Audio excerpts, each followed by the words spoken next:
মন্ডল সভাপতি নিত্যগোপাল দাস মহাশয় আইয়া তাই করিয়া গেলা, কিন্তু কোনটা মাটিও পড়ছে না। নমস্কার বন্ধুরা, পিটিভি পান্না তন্তুবাই ব্লগার ফেসবুক পেজ এবং তন্তুবাই স্টুডিও ইউটিউব চ্যানেলে সবাইকে স্বাগতম জানাই।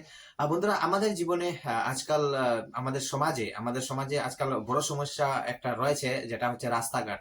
তো আমাদের সরকার বিভিন্ন জায়গাতে বিভিন্ন এরিয়াতে রাস্তা বানিয়েছেন, কিন্তু এমন এমন জায়গা রয়েছে বন্ধুরা, যে জায়গাতে আজকে প্রায় কি বলবো 20-25 বছর বা অনেক দীর্ঘদিন ধরে সেই রাস্তাগুলো হচ্ছে না। তো কেন হচ্ছে না সেটা আমিও বুঝতে পারছি না, সেই স্থানীয় জনগণও বুঝতে পারছে না। অনেকের একটা প্রশ্ন জাগে যে এই রাস্তাটা কেন হচ্ছে না। অনেক অনেক ইম্পর্টেন্ট রাস্তা, অনেক অনেক দরকারি রাস্তা যেখানে দিয়ে প্রায় 10,000 50,000 জনগণরা এখানে চলাচল করে ডেইলি বা সাপ্তাহিক। তো এরকম কিছু কিছু জায়গা রয়েছে, ইম্পর্টেন্ট দরকারি রাস্তা রয়েছে, সেইগুলো রাস্তা হচ্ছে না এবং সেই রাস্তার জন্য ভুক্তভোগী জনগণ। তো বন্ধুরা, আমি একটা রাস্তা দেখাচ্ছি আপনাদেরকে, অনেক প্রাচীন রাস্তা, অনেক পুরানো রাস্তা, এবং সেটা হচ্ছে আমাদের যে কালাইন পোস্ট অফিস ঠিক আপনারা কালাইন পোস্ট অফিসের যে কি বলবো অপোজিশনে থাকলে আহ, ডান দিকে একটা রাস্তা গেছে, কালাইন পোস্ট অফিসের ডান দিকে একটা রাস্তা গেছে, সেটা হচ্ছে কালাইন চা বাগান রোড। এবং কালাইন পোস্ট অফিসের বাম দিকে একটা রাস্তা গেছে, সেটা হচ্ছে কালাইন পেচাচোরা রোড। তো আমি সেই কালাইন পেচাচোরা রোডের কথা বলছি বন্ধুরা। সেই কালাইন পেচাচোরা রোড যে আমাদের কালাইন বাজার থেকে কালাইন পেচাচোরা রোড যেটা ডাইরেক্ট এসেছে, আমাদের মেইন লোকেশনটা আমি বলছি কালাইন পোস্ট অফিসের ঠিক পাশে, সেটা কালাইন পেচাচোরার একটা রোড রয়েছে। এবং সেই রাস্তাটা অনেক খারাপ বন্ধুরা, অনেক খারাপ, কি বলবো। এবং সেই রাস্তাতে সাপ্তাহিক একটা একটা বাজার হয়, কালাইন পেচাচোরা রবিবার বাজার। সেই রবিবার বাজারে অনেক দূর দূর থেকে এখানে আগত, এখানে কাস্টমাররা, এখানে জনগণের ভিড় হয়। এবং সেই রাস্তা দিয়ে প্রায় সেই সপ্তাহে এক এক সপ্তাহে প্রত্যেক রবিবার সেখানে প্রায় 40-50 হাজারের জনগণের মতো এখানে রাস্তা দিয়ে চলাচল করে। তো সেই রাস্তাটা কি বলবো বন্ধুরা, অনেক খারাপ। আমি ট্রাভেল করতে গিয়েছিলাম, আমি সেইদিকে বাইক নিয়ে গেছিলাম, এমনি নর্মালি যাওয়া আসা পড়ে না, কিন্তু আমি সেদিন বাইক নিয়ে গিয়েছিলাম। এবং সবাই বলে বলে যাচ্ছে যে এই রাস্তার এরকম অবস্থা। তো ভাবলাম আমি একটা ভিডিও করে নিই। তো আসুন বন্ধুরা, আমি ভিডিও আপনাদেরকে দেখাচ্ছি, এবং সেই স্থানীয় জনগণদেরও জাস্ট 2-4টি কথা, ওনারা কিরকম ভাবে প্রবলেম ফেস করছেন আমি সেটাও দেখাচ্ছি আপনাদেরকে। আমরা গাছ আমরা ওখানে ও দেখলাম গাছ অতকাল গাছ মাইচর ইউনি ওটা বলে পঞ্চায়েত বলে খালি তার বুট লাগে, আর ও তো গাছ ও গাছ গাড়ি এবার যেতে পারে না। ওর বলে রাস্তা হতে পারে, ওটা আমার মাটি দিয়ে ও দেখো গাড়ি গানা কিলা কিতা হয় দেখি। ও দেখো তোমার শর্তে লাগো, তোমার শর্তে।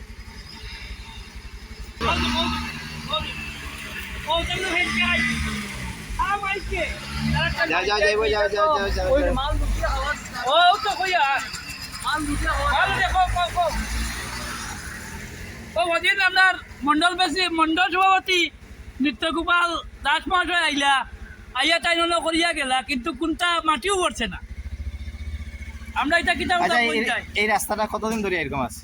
ইতারে বাবা যেটা আমার বুঝছি, জন্মর একটা কি বলা এরকম ওটা খালি পয়সা বানাইন, আর ও তারা পয়সা তো তুলা ফেলাই দিলা, সেফ দিয়া লেপ দিলা, আর ও তো ইয়ে করে দিলা, বুঝছেন না?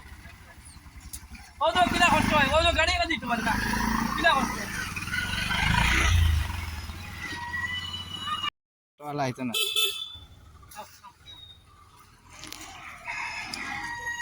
কেন আমার দূর করে দিল।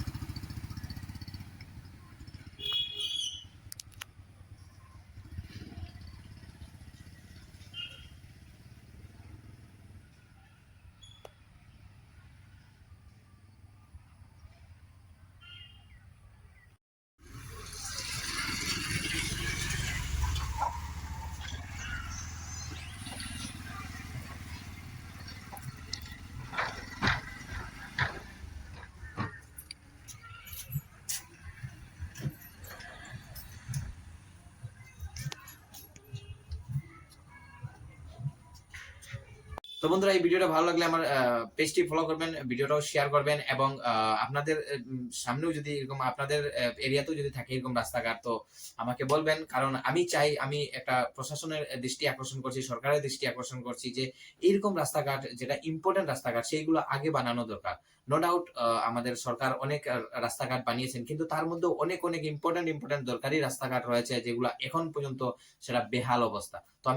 তো আমি সেই সরকার এবং স্থানীয় যারা নেতারা রয়েছেন, আমি দৃষ্টি আকর্ষণ করছি, প্রশাসনের দৃষ্টি আকর্ষণ করছি, আপনারা এইরকম রাস্তাঘাট মানে কি বলবো যদি থাকে, তো আপনারা দয়া করে অল্প সেটার উপর অল্প নজর রাখবেন, এবং সেটা কি বলবো সেই প্রবলেমটা সলভ করার একটা চেষ্টা করবেন।